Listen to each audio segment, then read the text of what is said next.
All right, you are still watching Ways Now. International Chocolate Day is celebrated every year. Brought chocolate before they start every year on September 13th. As a prop. For the millions of chocolate lovers. As a prop. Wait, this is mine. For the millions of chocolate lovers in the US and elsewhere. So today is a day to celebrate the most delicious popular sweet in the world. Who else, like me, loves chocolate? I love white chocolates. Really? Which is so strange because most people say they like dark chocolate and they say dark chocolate is healthier. I'm not thinking health. I'm thinking taste. And I find that my chocolate has to have milk, but white chocolate, especially Toblerone zone, with that crunch. When Manny gave us this is for Manny, so thank you, Manny. Milk chocolate, I was I wish she thought of the white one for me. So the thing is, you're eating chocolate. I have a dark chocolate in my fridge. You haven't touched it. It's not for me. I've tasted dark chocolate. This one. It's a bitter sweet. I think it means that the cocoa was... this one, they didn't even put anything sweet. It was cocoa. They just lapped the cocoa, formed it into a mold. Cocoa chocolate. That's not, they should remove the chocolate. That's cocoa they gave me to eat. Raw. But hey, thank you, Manny. Manny Thanks, Manny. brought some chocolates for us. Thank you, Manny. I'm always looking that way as if she's seated there. All right. Who is ready for their what's in the news? We While want we're to eating our chew chocolate chocolates. too. You're not ready. Who's ready? Okay, let me go on. Today, Ruto was sworn in as the 5th Kenyan president. And the story goes that William Samuel Ruto has officially been declared the president of Kenya following his swearing-in ceremony today at Karasani Stadium. He was sworn in by the Chief Judge, Martha Koome, and the ceremony held at Moi International Sports Center at Kasarani. So amidst the cheers and excitement, Ruto swore an oath of allegiance and execution of his functions in his office. A number of presidents were there. I think the president of Rwanda and Ethiopia were present. Our own vice president, Professor Yemi Shibajo, was represented by the president today there at Nairobi.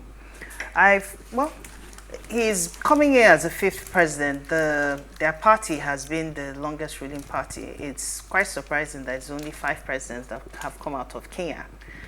But I'm hoping that initially he was the vice president and now he has become, he was president-elect and then he has taken over now power.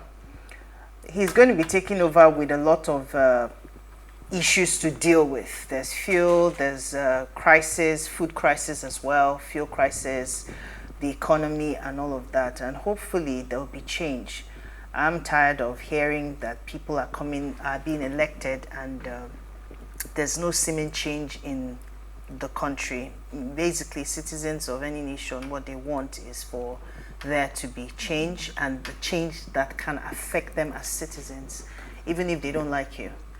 So I'm hoping for any of their presidents. Well, if you follow the story, you will know they probably have reason whether to like or not to like.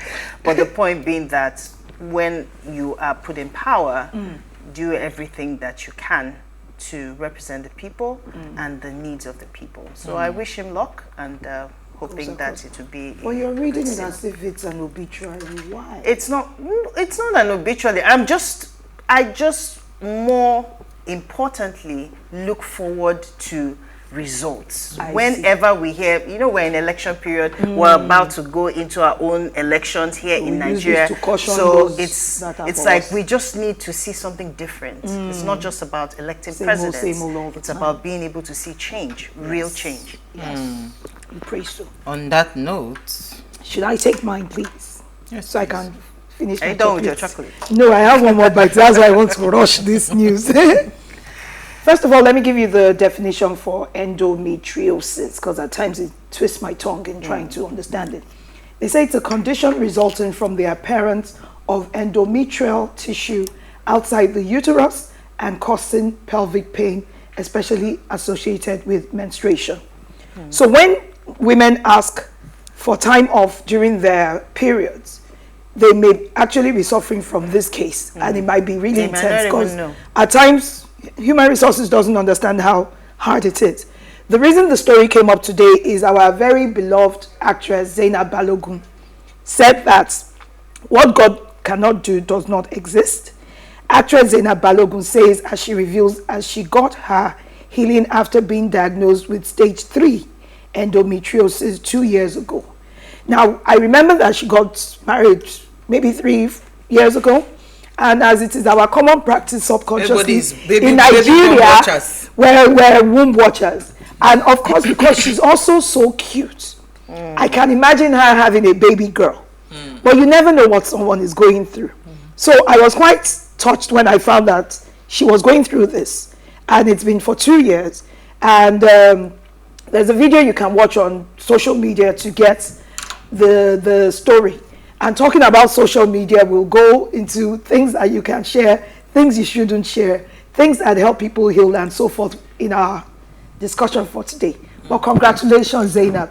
And Sokale and Fanio, when you do conceive, I would like to see your baby in Jesus' Well, so in that video, I heard her talking about freezing her eggs. And honestly speaking, no pressure to want to be the one. Because if you've gone through this medical condition, right, it's only natural for you to take up other options. Right? Other options like surrogacy. These days, these things, honestly, if you can afford it, if I can afford it right now, take the simplest I will way. take the simplest way to have a baby, because having a baby takes a toll on any human being, right? So, I mean, there are options of surrogacy, and I think, you know, that's why maybe the option of her freezing her eggs came up in that video, because she kept on saying that she needed to freeze her eggs and all because the that. pressure gets worse and worse. Oh, yes, it does. It does. It does.